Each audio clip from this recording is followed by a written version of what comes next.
All right, perfect. Well, again, my name is Gene Hilliard. I'm Vice President Financial Advisor of Emerge Financial Group.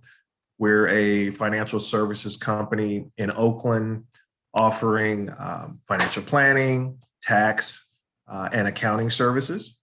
I was hired roughly 11 years ago to provide retirement planning investment advice and education to county employees. I'm a licensed stockbroker, roughly 18 years experience, and I'm a certified retirement counselor.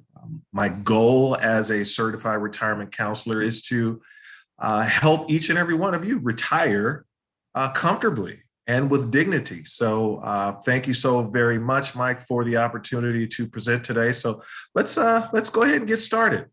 Absolutely. Thanks for being here. All right, perfect. All right, so planning for retirement, there are a number of different factors involved, and I'm going to cover roughly 7 steps to retirement planning. First step is, what will your retirement be like? The next step is, you want to determine what your expenses are today and what they will look like tomorrow. Step three, um, where will your money in retirement come from? Okay, we're going to cover that. The next step is, how can you save more? You've done the math, you've determined you haven't saved enough. I will go through some strategies in which will allow you to save some more. And then lastly, how can you help protect your future income?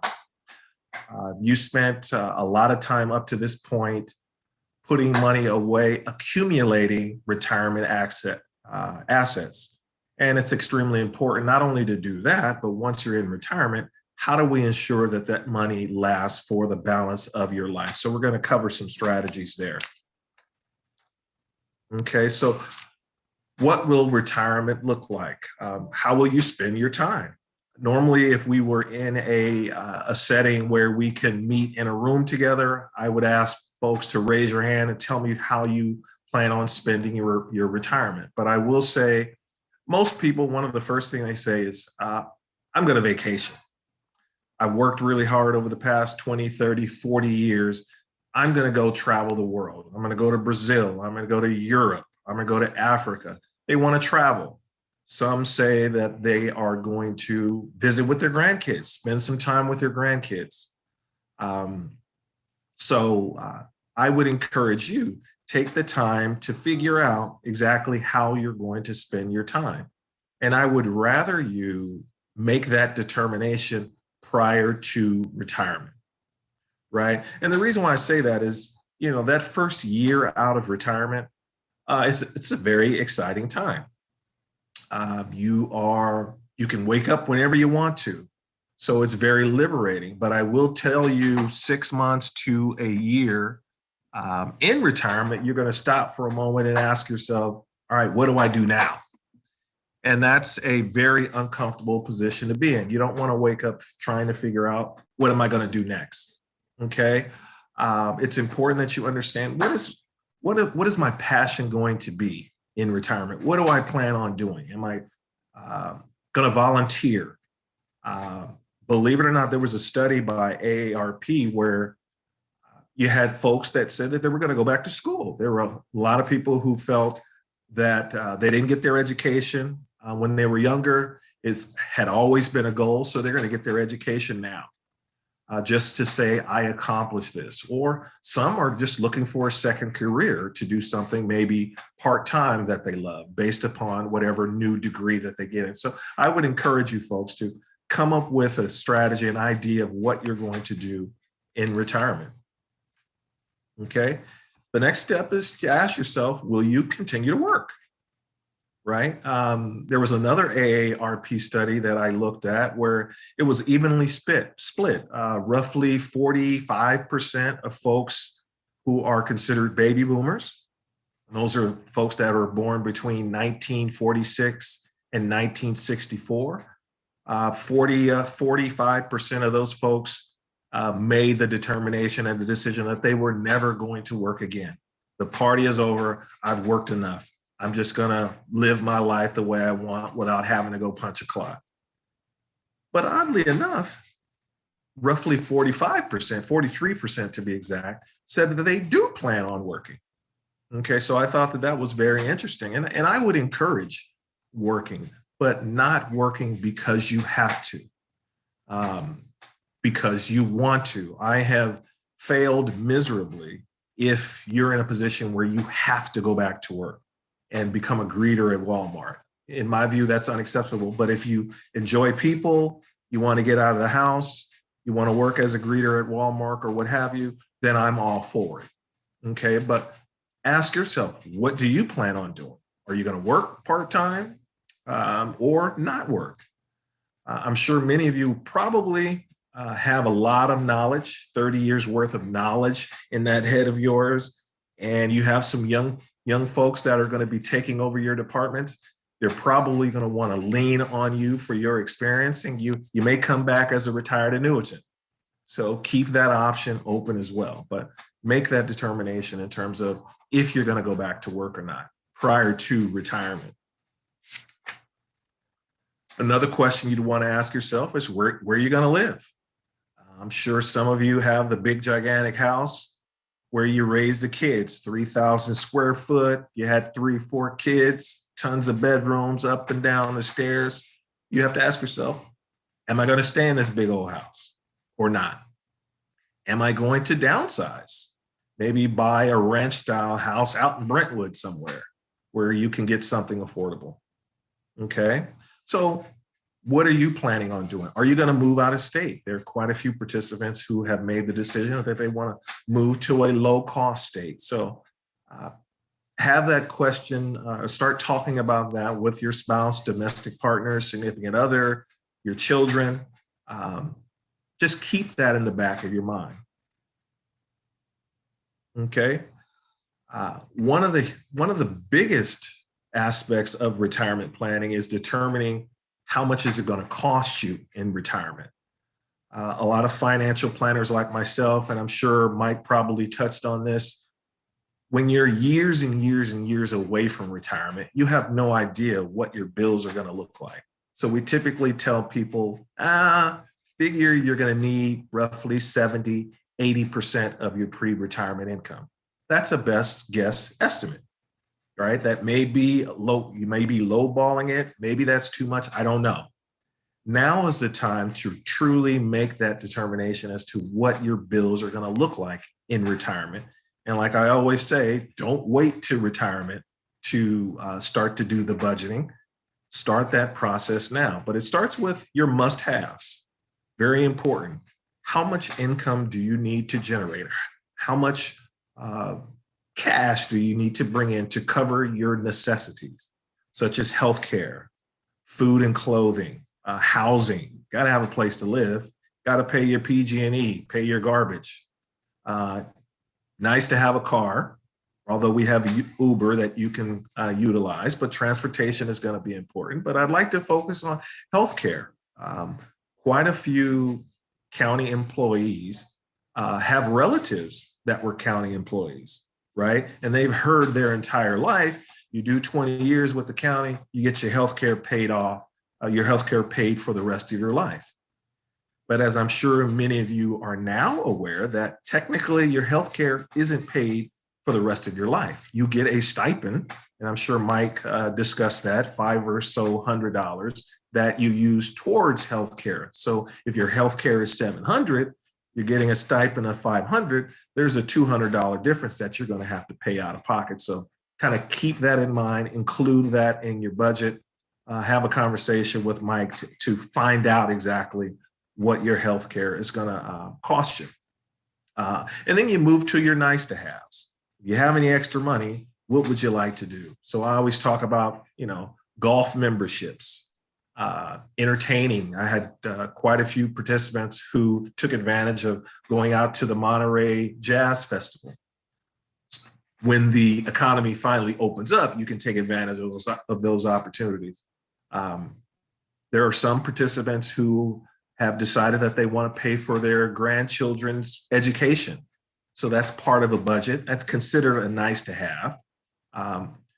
Folks want to purchase second homes, vacation homes out in Tahoes, but those are the nice to have. So make a list of your must haves, make a list of your nice to haves, determine exactly how much that is going to cost you per month when you're going through the retirement planning budgeting process. Okay. How long will you be in retirement? That's a tough call. God willing, you'll live until you're 100. But I will say that if you are a 65-year-old woman, on average, the likelihood of you making it to 85 increases. If you're a 65-year-old man, chances are on average you'll make it to 82, right? So when you look at time spent in retirement, you're looking at 20, 30 years. So as I mentioned before, do you have enough money that will last you 20, 25, 30 years in retirement? That's extremely important. So start to think about that now. For those folks that are currently in deferred comp, say, for example, you have $500,000 sitting in deferred comp. You're looking to make a decision in terms of what you plan on doing with it once you stop working. Well, you do have the option of leaving your money in the plan. That is an option. Okay. There's no commissions on one of the reasons why you want to keep your money with the county or consider it. There's no commissions as you're purchasing into deferred comp, or if the money is just sitting in deferred comp. You don't have to pay any commissions moving money around. You have access to institutional share classes. What does that mean? Typically, if you have $10 million or more, the fee structure truly benefits you. Believe it or not, the county's plan is roughly $870 million. So you're hop, skip, and a jump away from $1 billion. So the fee structure truly benefits you. For those folks who feel, I don't want to take on any risk, I don't want to see my account go down in value ever. For those in the plan, you're probably familiar with the stable value fund or the guaranteed interest account. Right now for this quarter, it pays 1.87%. Now I know you're thinking that's not a whole heck of a lot of money, but I will challenge you. Go to the credit union, go to your local bank, and you'll find that 1.87 is extremely competitive. So maybe that's a reason why you want to leave your money in deferred comp with the county. You also have penalty-free access to your money. So for example, there may be a sheriff deputy on the line. And many of you are aware that sheriff deputies can retire at 50 or 55. So if you leave your money here with the county, you have access to this money without a penalty. Still on the hook for taxes, but there's no 10% penalty. But if you roll your money to an IRA or you have 401k money, any distributions that are taken prior to 59 and a half are penalized 10%. So you want to be careful in terms of making a decision to roll your money out, especially if you're under 59 and a half. And then lastly, you have access to licensed financial advisory services. You can call the number that's on your screen, 855-969-4572. Hit option 3, press 1 to speak with me. Press 2, I believe, to speak with Mark Tomei. He's another one of the financial advisors that are on the team. He works for Wells Fargo Advisors. And then I believe you can press 6 to speak with Jason Brummett. He's a representative of Prudential. So there are a number of qualified, experienced individuals that can help you with your deferred comp. And it doesn't cost you anything extra. Okay, so consider the option of leaving your money with the plan. Okay, step 2, let's dive into this. What will your expenses be today versus tomorrow? So mortgage, rent. If you're paying a mortgage now, are you going to continue to have to pay that mortgage in the future? You want to keep that in mind in terms of when you're budgeting. Will you be renting? How much will that rent be? Are you going to stay in California? Are you going to move? Healthcare expenses. How's your health? Is it possible that your healthcare expenses may increase as you get older? And oftentimes that will be the case. So you want to keep that in mind in terms of going through the budgeting process for retirement. And then lastly, credit card debt. I always tell people, encourage people, work as hard as you can to pay off your credit card debt or any debt, with the exception of your home. But most debt, I'd like to see that paid off before you retire. For those folks who still have student loans that they're paying for, try to pay it off beforehand, but keep that in mind in retirement when you're budgeting if you still have to make student loan payments. Okay. Inventory your own savings and investments. So I'm sure many of you have stocks and bonds in your portfolio, or Roth IRAs or annuities. Obviously, many of you have 457. So you want to write it down on a piece of paper or on an Excel spreadsheet. What are your balances in each of these accounts? I also strongly encourage you to put the name of the bank in that spreadsheet. Put the telephone number of the bank or brokerage company or insurance company on a spreadsheet, and make sure you have that handy. Put that in your safe deposit box. Number one, I think it's important that you do that for estate planning purposes. So your beneficiaries will know exactly where to go to access this information, and they know exactly what you have. But I would say for the most part, each of these investment types of accounts, they have their own tax consequences. And some of these accounts you may want to gain access to that have different tax rate than others. So consult with your tax advisor, tax accountant, to get comfortable exactly of what the tax consequences will be on disbursements from any of these types of accounts. Okay. Step 3, where will your money come from? Now, here's a pie chart of typically where a retiree's money will come from. You have Social Security, which typically a typical retiree, that's about 38% of their retirement income. You have your pension, which in your case is a SARA. That on average is about 18%. But as you can see towards the bottom, savings and earnings, and that includes your deferred comp. That's going to take the bulk of your, retirement income. So question is, do you have enough invested in the savings and earnings section? So always important. And I'll talk about that in a moment in terms of knowing how much your SARA is going to be, how much your Social Security is going to be. For those folks who are concerned about Social Security, it's going to be around when you retire. There was a time I would tell people, pretend like it's not, and then save more. But I'm fairly confident that Social Security will be around in retirement, maybe a little bit different, but it'll be around. And let's talk about why you should save more. Here's a spreadsheet of Social Security payments based upon your pre-retirement salary. And you'll see here, obviously, that Social Security was not intended to cover your full salary. It was really intended to just supplement your retirement. The more you make, the less money you'll get based upon your salary with Social Security.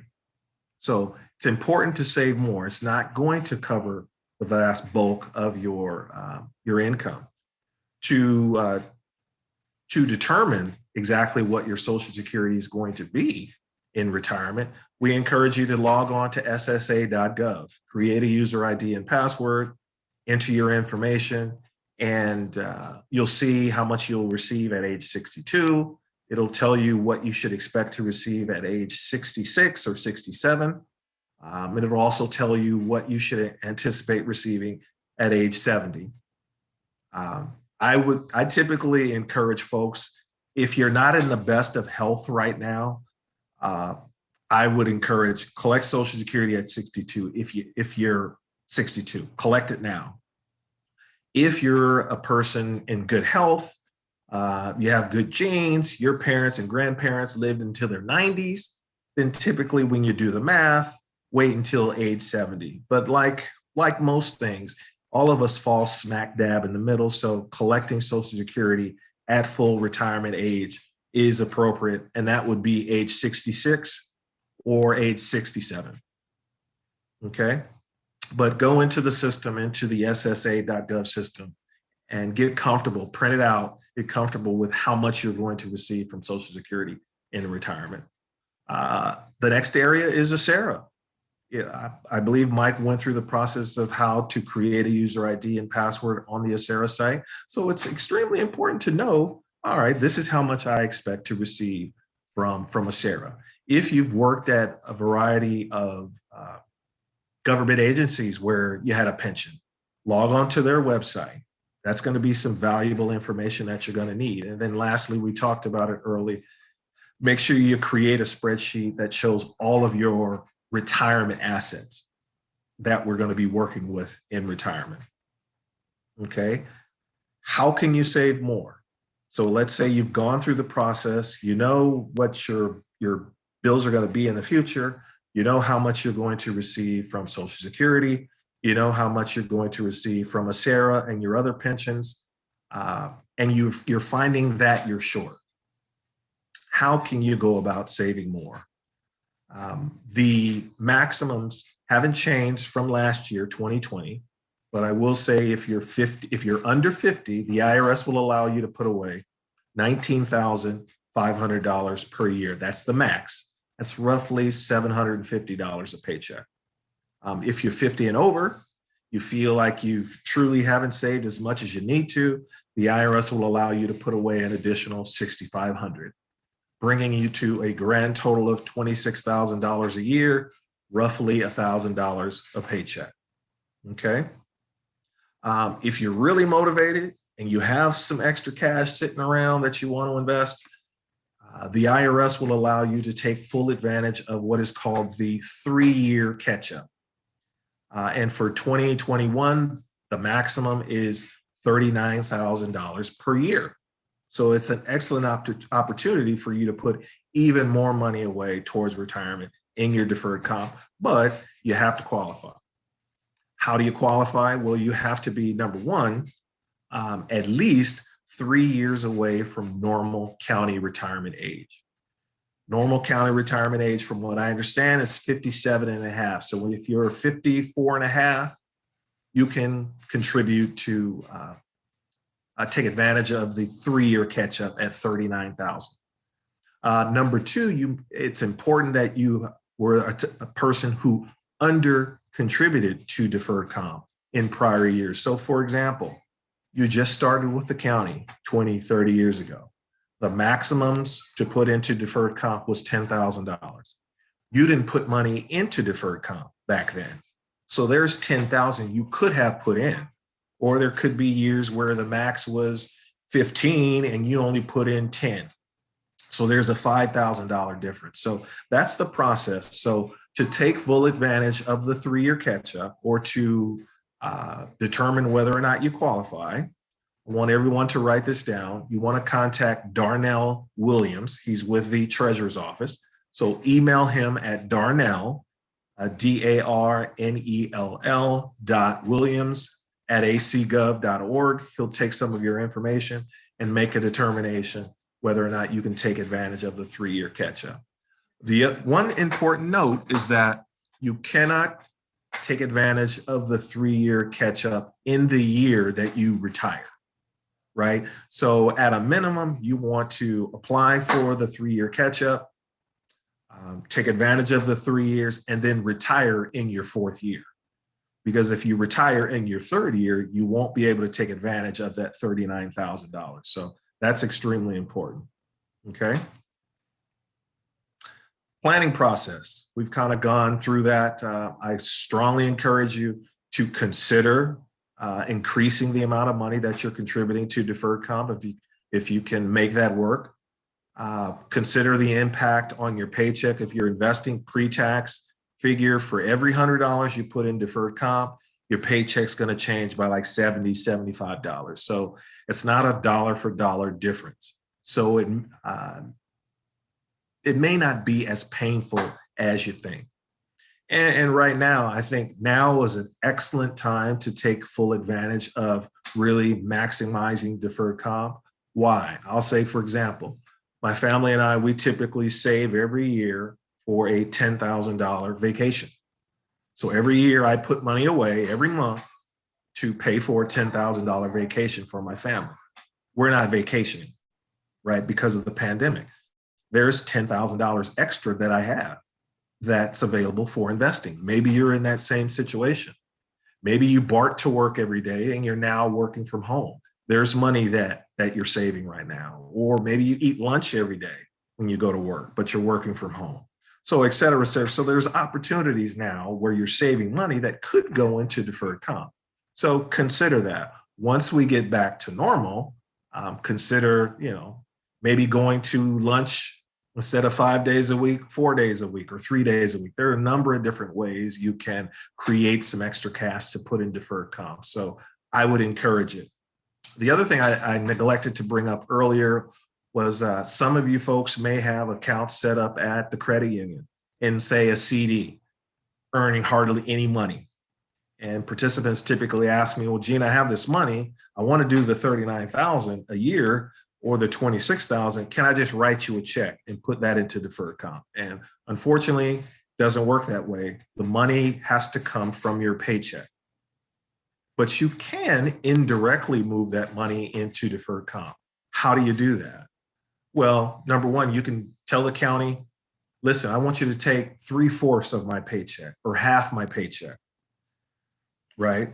And once you get paid, obviously your paycheck's going to be short in terms of paying your bills. You just go to that savings account at the credit union to pay your bills, to make up that difference.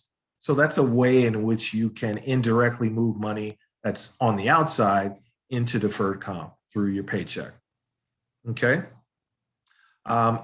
Now let's talk about how can you protect your income. When you're thinking about balancing your income, you have on the left-hand side, you have your money's invested. How much are you making? What's your investment related return? And on the other side, you have, all right, what am I taking out? How much am I withdrawing? So they're interchangeable, right? What is the likelihood of your money lasting for the rest of your life if you're making 2% on your money, but you're withdrawing 5% of your money every year, right? So there's a significant difference. You're going to end up running out of money too quickly. So you have to balance those two, and I'll talk a little bit about that. Investing too conservatively too soon can be very risky. What do I mean by that? Well, I'm sure many of you have listened to webinars, you've gone to seminars, you've read blogs, and all you continue to hear is when you're in retirement, you should invest conservatively, right? I'm sure you've heard that over and over and over again, right? You should invest conservatively. So many folks are moving everything into stable value. Stable value, as I mentioned before, pays roughly 1.87% per year. Okay, so you're going to make 1.87% per year. So now I want you to stop and ask yourself, how much was a gallon of gas when you first started working for the county? And how much is a gallon of gas today? Okay, how much was your PG&E when you first started with the county? And how much is it today? Water, right? Obviously here, the cost of goods and services increases over time, right? So if you're earning 1.87%, but yet your cost of goods and services is going up by 3%, then there's inflation risk. You want your money to, at a minimum, keep up with inflation. Otherwise, you're just losing money.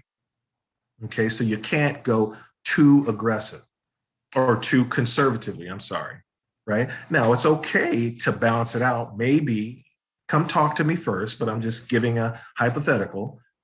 Maybe put 50% of your money in more conservative investments, and then invest 50% in the stock market. So you have the best of both worlds. You have a little bit of growth and you have some money protected.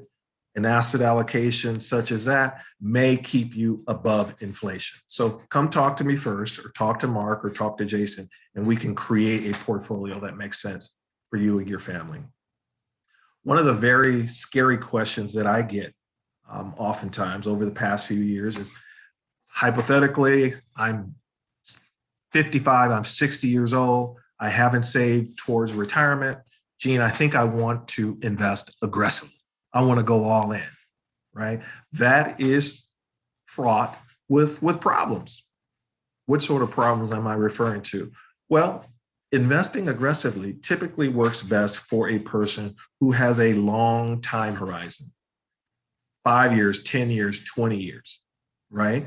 It's okay to invest aggressively in that particular scenario because you have time to recoup any short-term losses. But if you're 60 years old and you're planning to retire at 62 or 65, you have a shorter time horizon, right? And so there's a lot of risk.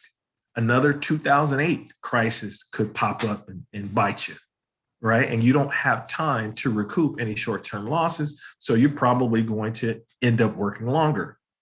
So I would advise against investing aggressively when you're so close to retirement. Now, I'm not in any way saying that you shouldn't put some money in the stock market. I'm okay with that.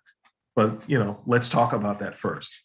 Okay. So my whole point here is, be cautious about investing too aggressively when you're close to retirement. I would rather you put more in. So when we're talking about aggressive, instead of putting, 500 in deferred comp per paycheck, let's shoot for $1,000 a paycheck. Okay.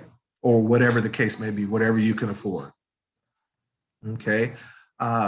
It's extremely important. You don't want to withdraw your money too fast. Extremely important. And I'm going to go through this real quick. So let's say hypothetically, you have a $150,000 balance and you want to withdraw 15% of your assets per year. That means your money is going to only last roughly 7 years and 2 months, I believe it is. So clearly, that's not going to last throughout retirement. And we said, what did we say? 20, 25, 30 years you'll spend in retirement. So that's how long you want your money to last. So 15% is unacceptable. Okay. Here's another example, $150,000. They're taking out 10% per year. That lasts 11 years. Okay. That's close, but that's a little unacceptable as well, because we want this money to last 20 years at least. Here's an example, 8%, it lasts 14 years. But here's pretty much the optimal percentage. Roughly 4% of your money will last 34 years, right? Why does it last so long? It's because we're assuming a 5% rate of return and you're taking out 4%. So you're taking out much less than what you're making, okay? You're earning 5, but you're taking out 4. So you have a 1% cushion that's continuing to grow, and thus your money will last much longer. Now, the 4% number is not a hard and fast number. Don't assume that's what it's going to be for the rest of your life. I would strongly encourage start with 4%. Come visit with me once a year. We can possibly adjust it. If the stock market does better than the 5%, then maybe it's an opportunity for you to give yourself a raise. But if the market has dropped significantly in any given year, then we may want to reduce that amount to maybe 3.5%. So it's a moving target, something that we have to discuss once a year. So come give me a call, schedule a WebEx call similar to this, or we can do a simple phone call over the phone. It's up to you. Okay.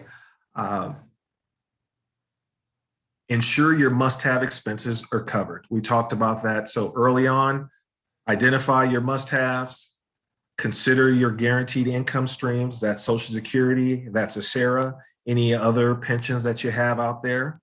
I also strongly encourage you to log on to the website before you retire, preferably years before you retire, and enter your information in the retirement income calculator.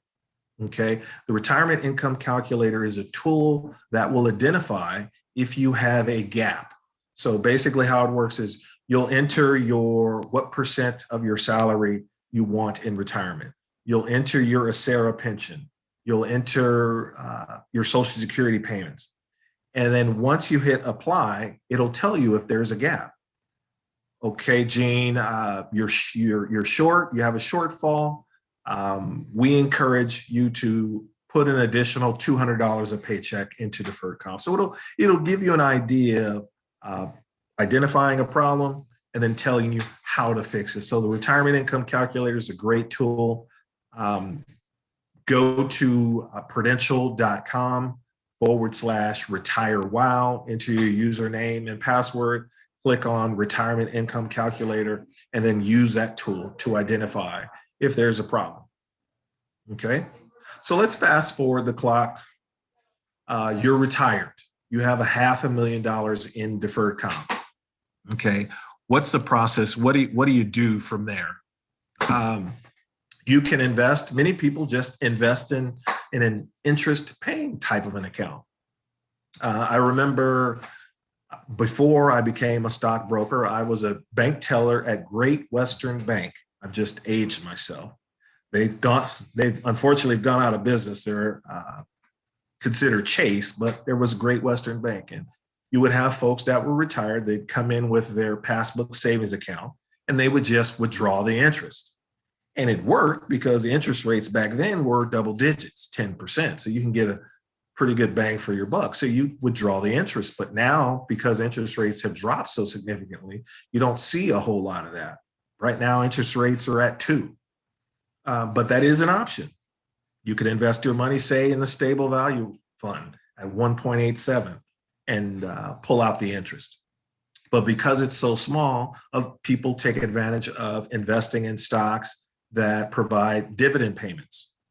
When you invest in a stock or a mutual fund, typically companies give you a dividend payment.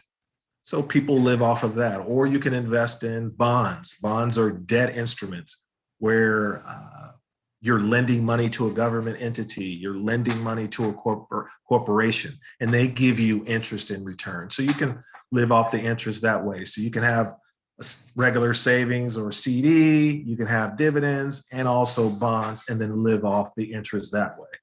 Okay, so that's an option in retirement. You can take systematic withdrawals. How does that work? So let's say hypothetically, your bills are $5,000 a month in retirement. You're collecting $2,500 from a SARA, right? And you're collecting another $2,000 from Social Security. You have a $500 gap. And you come to me and say, Gene, send me $500 per month.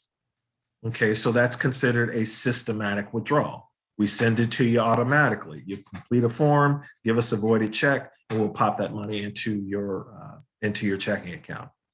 Another option in retirement is you can convert your savings to lifetime income. Okay, what exactly is that? Well, if you're familiar with an annuity, that's what this is. An annuity is a type of investment where you're handing your money over to an insurance company and they promise to give you a payment for the rest of your life. Whether you know it or not, each and every one of you probably have at least 2 annuities. Now, I know what you're thinking. What annuities? What are you talking about? Number 1, a SARA. Money's been what's coming out of your paycheck and invested. And once you retire, you're going to get a payment for the rest of your life with a SARA. So that's very similar to an annuity. Social Security, same deal. You've paid Social Security tax throughout your entire career, and the government is saying we're going to give you a payment for the rest of your life. Okay, so you have the option of investing in a similar vehicle, such as an annuity. There's the pros and the cons. One of the biggest pro with annuities is that regardless of your investment in the annuity, the insurance company is on the hook of giving you a check for the rest of your life, right? So whether or not your balance goes to 0, they still have to pay you. Now, it's not free. One of the cons for the insurance company taking on the risk is that it's going to cost you a little extra. In some cases, a lot extra. When you do retire, you're going to get a ton of insurance agents that are going to miraculously recognize that you just retired and want to encourage you to move your money to an annuity. So just here's some information, that food for thought that you want to consider before you make that move. And certainly know that I'm available. Someone calls you, says, hey, I have an annuity for you.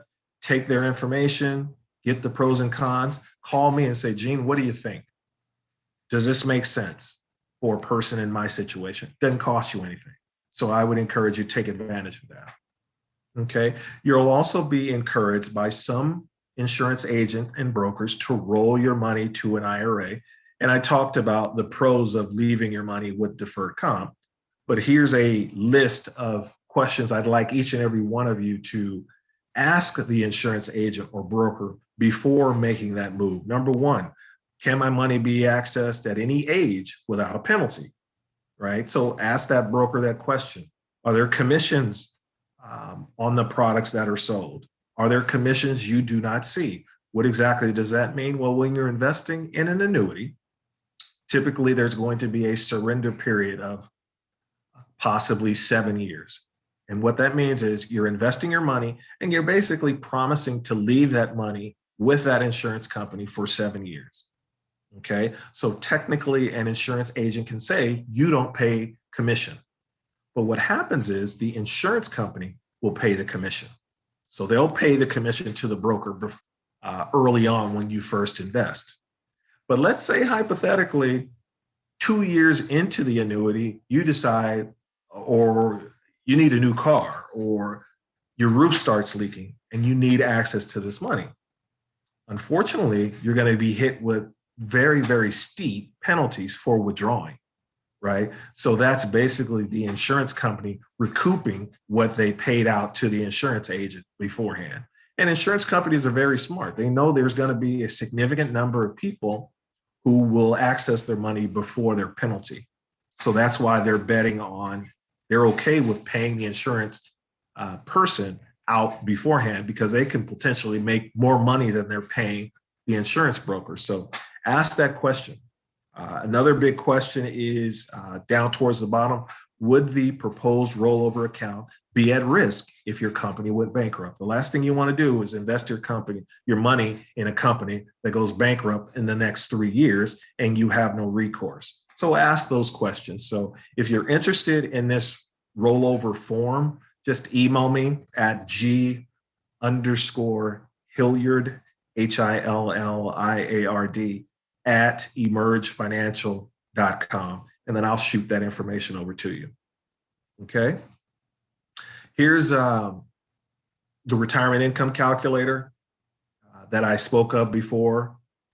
You'll enter your information here. This person has a gap of 1,123, and they're suggesting that this person go from 3% per year contribution to 7%.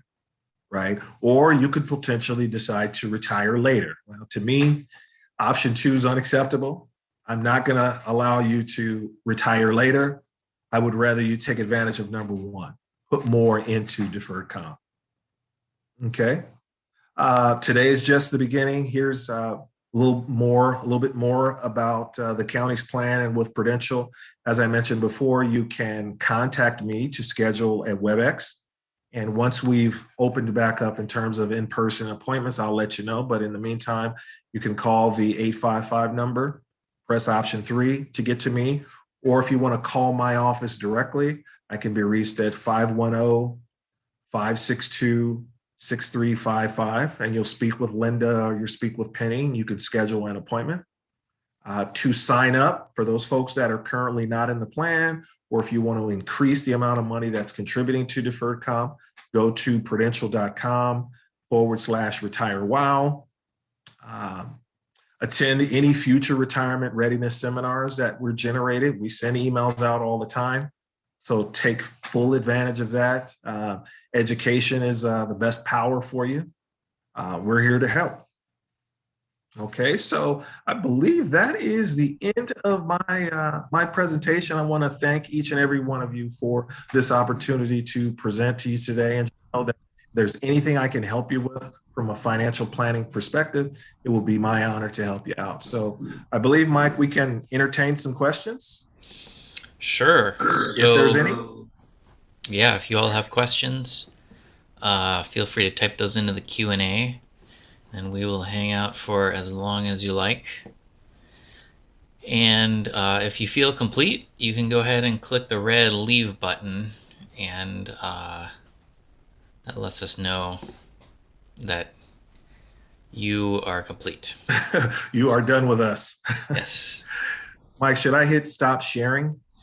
Um, Does well, it matter? let's see if there's any questions Okay. about your presentation.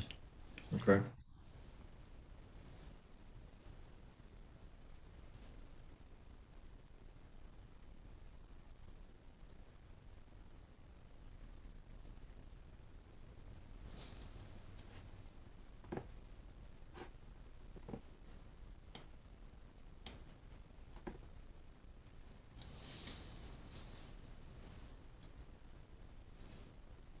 But maybe while we're waiting for questions, we'll go ahead and end the video part of it here. Okay. So for those of you viewing later at home, thanks for watching.